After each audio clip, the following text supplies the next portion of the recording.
నరకుడు ద్వాపర యుగము చాలా గడిచిన పిమ్మట కృష్ణుడితో ద్వేషించటము, మునులను బాధించటము, ధర్మకార్యములను యజ్ఞయాగాది కార్యములకు విఘాతము కలిగించటము మొదలుపెట్టాడు. అటువంటి వాడు నారాయణాస్త్రము కలిగి ఉన్నవాడు కాబట్టి నారాయణుని చేత తప్ప ఇంకో విధంగా మరణము పొందడు. అందువల్ల కృష్ణ పరమాత్మ వచ్చాడు నరకాసుర వధ జరగడానికి.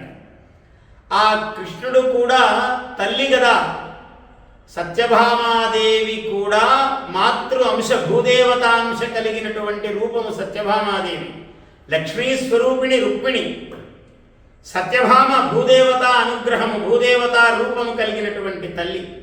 అందువల్ల ఆమెను సహాయముగా పెట్టుకుని తల్లికి మనస్సు, తండ్రి పిల్లవాడిని కనుక సంహరిస్తే తల్లికి మనస్సు నొచ్చుతుంది. ఆమెనే కొంత కారణముగా పెట్టుకున్నాడు అనుకోండి, బాధ సంగ్రహింపబడుతుంది, తక్కువ అవుతుంది. అందువల్ల ఆమెను ముందు పెట్టుకుని సంహరించాడు ఇతన్ని.